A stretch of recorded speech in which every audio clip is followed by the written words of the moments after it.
All right, hello friends, welcome to arts का YouTube channel. मेरा नाम है आयुष राठी और ये हमारा ट्रिक्स एंड चीट कोड्स का एक और नया एपिसोड है जिसमें मैं आप लोगों के लिए केमिस्ट्री के नीट 2020 के क्वेश्चंस लेने वाला हूं और उसमें हम लोग देखेंगे जाली जुगाड़ ट्रिक्स, किस तरीके से हम लोग जो है पेपर को अटेम्प्ट करते हैं, किस तरीके से तुक्के लगाते हैं, किस तरीके से ज्यादा अटेम्प्ट करने की मेंटालिटी डेवलप करते हैं। तो जल्दी से इस वीडियो को लाइक करके चैनल को सब्सक्राइब करके आर स्क्वाड का हिस्सा बन जाओ। उम्मीद करते हैं कि आपको वीडियो पसंद आएगी।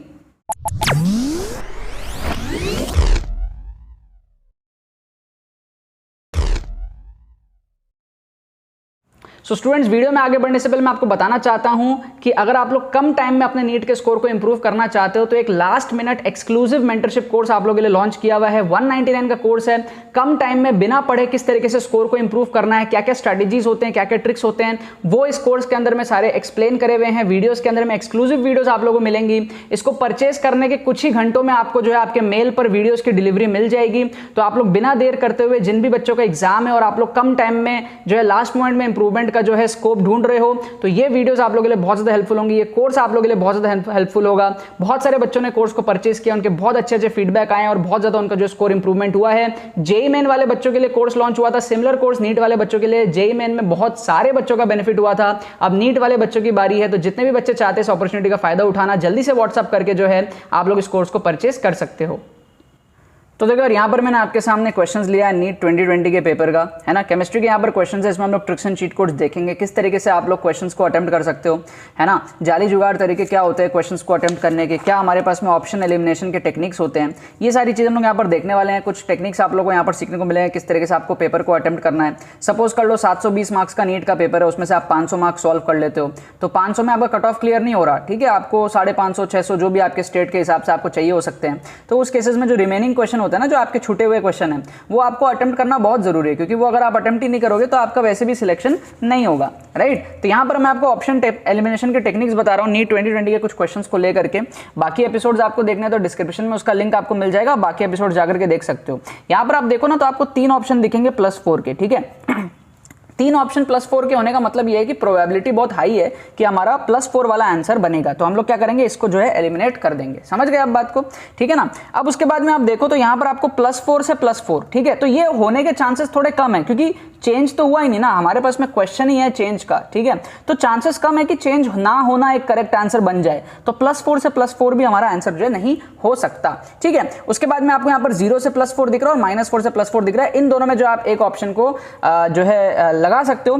थोड़ा सा अगर आप सॉल्व भी करने का ट्राई करो तो आपको कार्बन दिखेगा, यहाँ पर H4 दिखेगा, तो आपको समझ में आ जाएगा यहाँ पर माइनस है और यहाँ पर हमारे पास में क्लोरीन है, तो फिर वो प्लस आ जाएगा। तो माइनस से +4 हमारे पास में जो है करेक्ट आंसर होगा।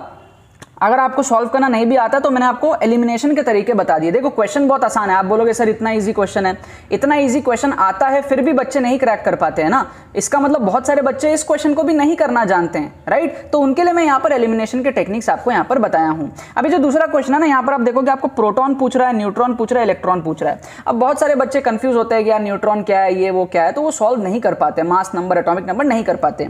लेकिन एक और लॉजिक हमारे पास में ये है कि प्रोटॉन और इलेक्ट्रॉन, इतना तो हम सबको पता है ना कि प्रोटॉन और इलेक्ट्रॉन दोनों बराबर होते हैं, है ना। इतना तो हमको पता है ना कि जितने प्रोटॉन होते हैं उतने ही इलेक्ट्रॉन हमारे पास में होते हैं, क्योंकि न्यूट्रॉन तो जो हमारे पास में वैसे भी जो है न्यूट्रल रहते हैं। तो इस लॉजिक से प्रोटॉन और इलेक्ट्रॉन का जो नंबर है वो सेम आएगा। तो अगर आप ध्यान से देखो तो सिर्फ एक ऑप्शन है 71 जिसमें प्रोटॉन और इलेक्ट्रॉन के नंबर सेम है, तो आप जो है ना इसको मार्क कर सकते हो। बाकी सारे ऑप्शन आप देखो तो प्रोटॉन 104, इलेक्ट्रॉन 71, है ना। प्रोटॉन 71 तो इलेक्ट्रॉन 104, है ना। प्रोटॉन 175 इलेक्ट्रॉन, तो ये सारे ऑप्शन तो आप वैसे भी एलिमिनेट कर दोगे ना, क्योंकि प्रोटॉन और इलेक्ट्रॉन का नंबर तो हमारे पास में सेम होता है ना। उसके बाद में हम 175 में से माइनस करते हैं 71 को, तो 104 हमारा जो है वो न्यूट्रॉन आता है, ठीक है। वो सारी चीजें जो आपके पास में समझने की है, बट एक ऑप्शन एलिमिनेशन के टेक्निक्स मैंने आपको यहां पर बता दिए। अब इस वाले क्वेश्चन में अगर आप ध्यान से देखो तो बिना क्वेश्चन पढ़े किस तरीके से तुक्का लगाना है, सिर्फ ऑप्शंस को अगर आप एनालाइज करो तो आप ध्यान से एक चीज देखोगे कि आपको अगर हम फर्स्ट वाले का बात करें, ठीक है, फर्स्ट वाले का, तो आपको देखोगे 3 3 3 3 बार आपको 3 मिला, तो इसलिए हाई चांसेस है कि फर्स्ट वाले का आंसर 3 होगा। समझ गए, क्योंकि जो भी टीचर क्वेश्चन बनाता है ना वो आपको ऑप्शंस में कंफ्यूज करने का ट्राई करता है, वो नहीं चाहता कि आपको क्लियरली आंसर दिख जाए। सपोज कर लो आपने ए का 3 आपको पता है और अगर वो एक ही ऑप्शन में 3 दे तो आप तो उसको मार्क कर दोगे ना फटफट, लेकिन वो चाहता है कि आप सारे चेक करो, इसीलिए वो ना 3 के 3 ऑप्शन डाला है, क्योंकि उसको पता है कि 3 वाले में ही आंसर है। तो इसलिए अब आपको बाकी बी सी डी भी चेक करवाएगा वो। इसको चेक करवाने के लिए आपको उसने 3 ऑप्शन में 3 डाला। अगर एक ही ऑप्शन में 3 डालता तो आपका तो पहले से ही आंसर आ जाता। समझ गए ना आप बात को? तो इस लॉजिक से हम बोल सकते हैं कि सी हमारा आंसर नहीं है। अच्छा, अब हम लोग अगर बी को देखेंगे ना, बी को, तो यहां पर आपको दिखेगा 2 2 4 1, तो बी में आपको दिखेगा 2 दिखेगा 2 बार। कितने बार? 2 बार। ठीक है, तो ये सिग्निफिकेंट है, बट उतना सिग्निफिकेंट नहीं है। ठीक है, 3 हमको 3 बार दिखा था। ठीक है, थोड़ा और चेक कर लेते हैं, सी देखते हैं।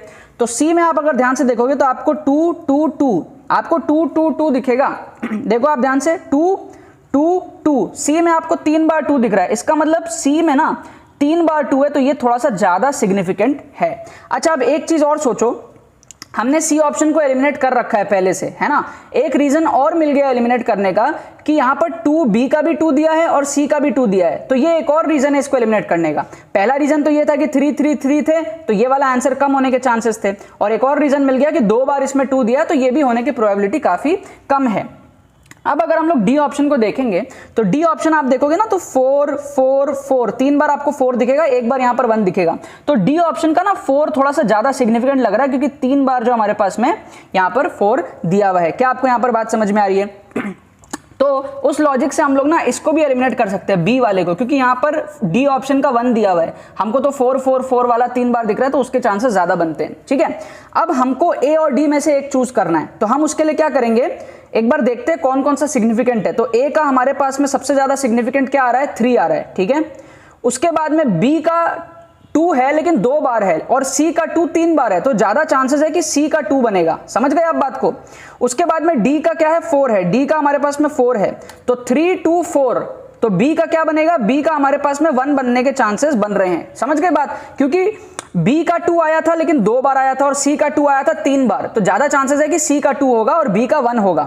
तो हम फाइनली क्या करेंगे, इस ऑप्शन को यहां पर करेक्ट कर देंगे, 3 1 2 4 3 1 2 4, और इसको भी हम लोग एलिमिनेट कर देंगे। तो 3 ऑप्शन हमारे एलिमिनेट हो गए, और ये वाला ऑप्शन जो है हम लोग मार्क कर देंगे। ठीक है, अब देखो यार, इसका करेक्ट आंसर मतलब मैंने सॉल्व करके देखा नहीं है, मैंने सिर्फ आंसर की देखा है। थोड़े बहुत एरर आंसर की में हो सकते हैं, जो मेरे को अरियंत के बुक्स में प्रीवियस ईयर के क्वेश्चंस मिलते हैं, वहां से आंसर की में डी दिया हुआ है।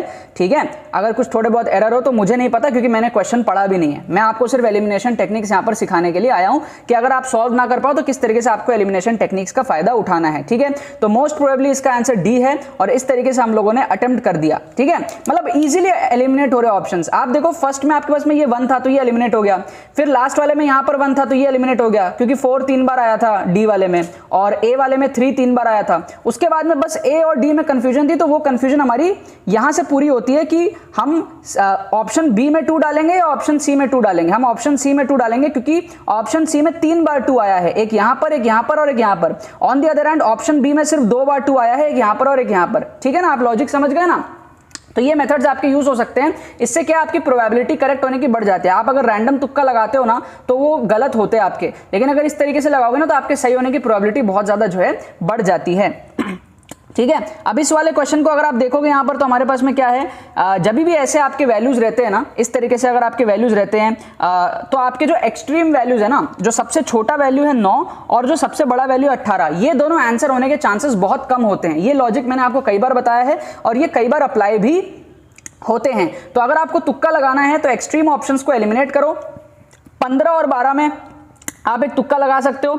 अगेन मेरे को याद नहीं है इसका आंसर क्या है, बट जहां तक इसका आंसर है 15, ठीक है, मुझे याद नहीं है ठीक तरीके से, but I am very sure कि 9 और 18 इसका आंसर नहीं है, 12-15 में से कोई एक इसका आंसर है, और जहां तक है इसका आंसर 15 है। ठीक है, तो बेसिकली करना ये है कि जैसे आप क्या कर सकते हो, आप 4 क्वेश्चन है, 4 में से अगर आपका एक भी सही होता है तो आपको +4 मिलते हैं, और बाकी 3 गलत होने के -3, तो ओवरऑल आपका +1 आता है। लेकिन 4 में एक सही आपके तब होंगे जब आप रैंडमली तुक्के लगा लोगे। मान लो 4 ऑप्शन को आप ए मार्क कर दो, या 4 ऑप्शन को आप सी मार्क कर दो, या डी मार्क, कुछ भी कर लो।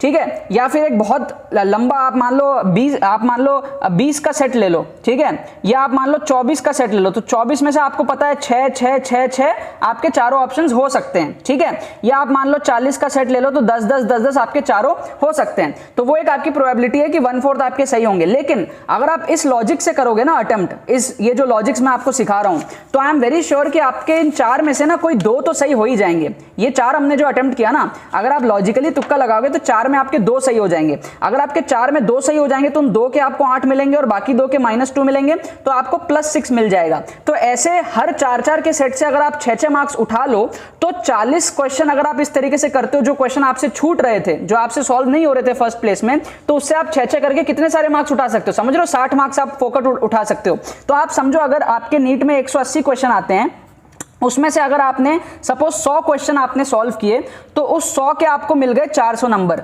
लेकिन वहां पे आपका सिलेक्शन नहीं हो रहा, तो जो बाकी के 80 क्वेश्चन है ना, बाकी के 80 क्वेश्चन है, ठीक है, तो उन बाकी के 80 क्वेश्चन में अगर आप हर 4-4 के सेट में 6-6 नंबर उठा लो, समझ गए आप बात को, तो आप क्या कर सकते हो, यहां पर 120 नंबर और बढ़ा सकते हो, क्योंकि आपके क्या होंगे, आपके इन 80 में से 40 सही होंगे, तो 40 सही होने के आपको मिलेंगे 160 और बाकी 40 गलत होंगे तो -40, तो 120 मार्क्स आप उठा लोगे तो 400 + 120 आपको 520 मिलेगा।